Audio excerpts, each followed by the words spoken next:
High everyone, this is Sneha. Welcome back to the channel. Hope you all are good. तो आज हम लोग class 10th की mathematics की थ्योरम 6.2 डिस्कस करेंगे, जिसका नाम है कन्वर्स ऑफ बीपीटी, मतलब converse of basic proportionality theorem. देखो, कन्वर्स और बेसिक प्रोपोर्शनैलिटी थ्योरम को पढ़ने के लिए आपको बीपीटी का पढ़ना जरूरी है, जिसका लिंक डिस्क्रिप्शन में गिवन है। आप पहले वहां से बेसिक प्रोपोर्शनैलिटी थ्योरम पढ़ लो, उसके बाद में इस वीडियो पर आना और कन्वर्स पढ़ना। तो देखिए, हमारा कन्वर्स और बेसिक प्रोपोर्शनैलिटी थ्योरम क्या कहता है। If a line divides any two sides of a triangle in the same ratio, तो सबसे पहले तो हम लोग एक ट्राइंगल बना लेते हैं। तो मैं ये एक ट्राइंगल बना लेती हूँ। ये मैंने बना लिया मेरा एक ट्राइंगल। अब इस ट्राइंगल को नाम दे देते हैं ए बी सी। तो if a line divides any two sides of a triangle in the same ratio, क्या कहता है कि भाई अगर एक लाइन हमें दे रखी है, इस लाइन को हम लोग नाम दे देते हैं DE। ये जो लाइन है ये इस ट्राइंगल की दो साइड्स को सेम प्रपोर्शन में डिवाइड कर रही है। सेम प्रपोर्शन मतलब AD अपॉन DB जितना है उतना ही AE अपॉन EC होगा। क्या कि ये जो लाइन DE है वो AB और AC को सेम रेशियो में डिवाइड कर रही है, मतलब AD अपॉन DB किसके इक्वल है, AE अपॉन EC के इक्वल है। ये बात हमें गिवन है। जो हमें बीपीटी में निकालना था ना, प्रूव करना था, वो उसका बिल्कुल उल्टा है। बीपीटी में हमें AD अपॉन DB को इक्वल करना था AE अपॉन EC के। यहाँ पर उल्टा गिवन है कि भाई AD अपॉन DB किसके इक्वल है, AE अपॉन EC के इक्वल है। तो हमें प्रूव करना है then the line is parallel to the third side, कि भाई ये जो लाइन है ये थर्ड साइड के पैरेलल होगी। अब ये एकदम बीपीटी का कन्वर्स है। बीपीटी में क्या कहा गया था कि भाई अगर एक लाइन ट्राइंगल की एक साइड के पैरेलल है, ये बात गिवन थी जो इसमें यहाँ पर निकालनी है, तो वो अदर टू साइड्स को इक्वल रेशियो में डिवाइड करेगी। बट यहाँ पर उल्टा गिवन है कि भाई अगर एक लाइन ट्राइंगल की दो साइड्स को इक्वल रेशियो में डिवाइड कर रही है तो वो लाइन उसकी थर्ड साइड के पैरेलल है। तो चलो सबसे पहले हम लोग हमारा गिवन लिखते हैं। गिवन में हम लोग क्या लिखेंगे कि हमारे पास में एक ट्राइंगल प्रेजेंट है। तो हम लोग क्या लिखेंगे, we are given a triangle, we are given a triangle in which, जिसके अंदर AB और AC सेम रेशियो में डिवाइड हो रहे हैं। मतलब AD अपॉन DB जितना होगा, AD अपॉन DB जितना होगा उतना ही AE अपॉन EC होगा, AE अपॉन EC होगा। तो गिवन क्या हो गया, we are given a triangle in which AD upon DB is equals to AE upon EC। अब हमें प्रूव क्या करना है भाई, अगर ये चीज हमारे पास में गिवन है तो हमें प्रूव करना है कि ये DE BC के पैरेलल है। तो हमें प्रूव करना है DE is parallel to BC। इतनी बातें समझ में आती हैं। चलो भाई, इसका प्रूफ हम लोग स्टार्ट करते हैं। इसके प्रूफ के अंदर हम लोगों को कंस्ट्रक्शन करनी पड़ेगी। तो इसके प्रूफ में हम सबसे पहले ये लिखेंगे कि हम ये मानेंगे ये जो DE है ये BC के पैरेलल नहीं है। हम शुरुआत में ही उल्टा मान लेंगे, DE को BC के पैरेलल प्रूव करना है ना, बट हम ये मानेंगे कि भाई DE BC के पैरेलल नहीं है। तो let us assume that DE is not parallel to BC। ये हम लोगों ने मान लिया, ठीक है।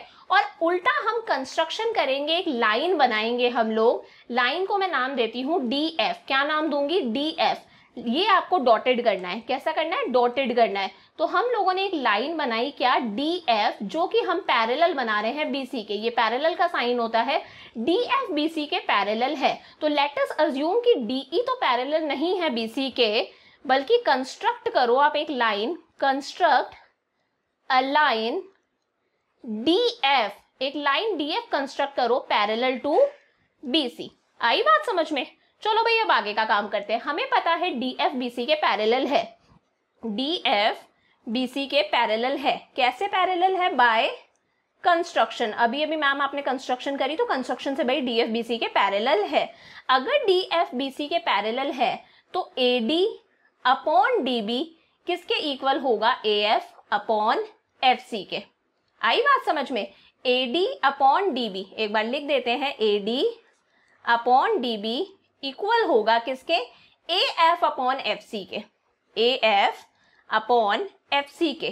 क्यों होगा, इसे इक्वेशन को नंबर 1 नाम देते हैं। ये होगा by basic proportionality theorem, BPT, जो हम लोगों ने पढ़ा था कि भाई अगर DF BC के पैरेलल है तो वो इन दो साइड्स को इक्वल रेशियो में डिवाइड करेगी। AD अपॉन DB किसके इक्वल होगा, AF अपॉन एफ सी के। इसे हम लोगों ने दिया इक्वेशन नंबर 1 का नाम। अब भाई सेकंड हम लोग लिखेंगे A D upon D B किसके इक्वल है, A E upon E C के। क्या A D upon D B किसके इक्वल है, A E upon E C के, क्योंकि ये हमारे पास में गिवन है।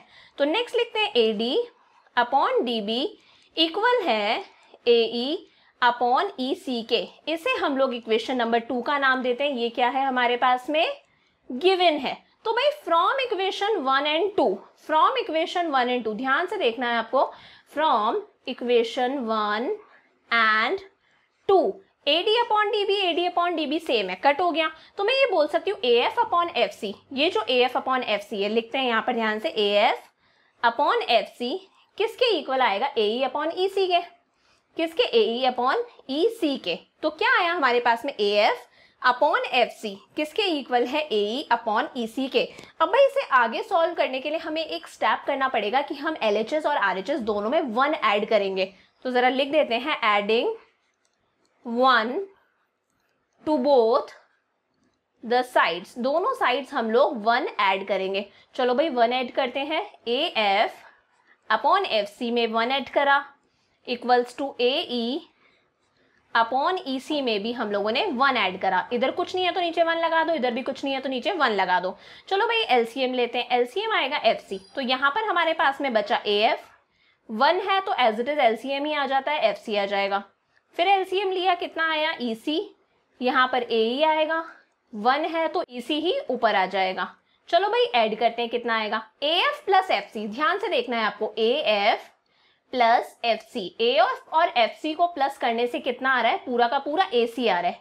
कितना आ रहा है, A C upon F C as it is लिख देंगे, ठीक है, equals to A E plus E C. ध्यान से देखना है, ए ई प्लस ई सी, दोनों को प्लस कर दो, ए ई और ई सी को प्लस कर दो तो कितना आ जाएगा, पूरा का पूरा ए सी अपॉन क्या है हमारे पास में, ई सी। भाई ये इससे कैंसिल हो गया, ऊपर वाला ऊपर वाले से कैंसिल हो गया। तो हमारे पास में आया एफ सी और ई सी क्या है, सेम है। एफ सी और ई सी क्या है, सेम है। अब आपको ध्यान से देखना है, एफ सी और ई सी क्या है, सेम है। ध्यान से आप लोगों को देखना है, भाई एफ सी ये है, कौन सा है, एफ सी ये है, आई बात समझ में, जबकि ई सी कौन सा है, ये है।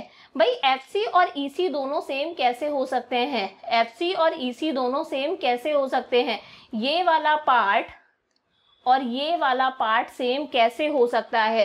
तो ये दोनों पार्ट्स तो सिर्फ तभी सेम हो सकते हैं जब एफ और ई दोनों क्या हो, एक ही पॉइंट पर हो। एफ सी और ई सी तो तभी इक्वल हो सकते हैं अगर एफ और ई दोनों सेम पॉइंट पर हो। तो it is only possible when F and E R on the same point, on the same point। थोड़ा सा हमें और लिखना है, उसके लिए मैं ऊपर का इरेज कर देती हूँ, आप लोग यहाँ तक कॉपी कर लो। तो it is only possible when F and E R on the same point. ये तो सिर्फ तभी पॉसिबल होगा जब एफ और ई क्या है, एक ही पॉइंट पर है। मतलब एफ और ई क्या है, एक ही है। जब एफ जो है वो ही क्या है, ई है। अब आपको ध्यान से देखना है, हम लोगों ने डी एफ को बी सी के पैरेलल बनाया था, हम लोगों ने डी एफ को पैरेलल बनाया था BC के। ये हम लोगों ने किस में करा था, बाय कंस्ट्रक्शन। तो भाई F और E अगर एक ही है तो मैं DF को DE बोल सकती हूँ। DE पैरेलल हो गया हमारे BC के, ये DE हमारा पैरेलल हो गया किसके, BC के, और यही हमें प्रूव करना था, DE पैरेलल है BC के। तो इसी के साथ में हैंस प्रूव्ड। तो आज हम लोगों ने डिस्कस कर ली हमारी थ्योरम 6.2 जिसका नाम है converse of basic proportionality theorem या फिर कन्वर्स ऑफ बीपीटी।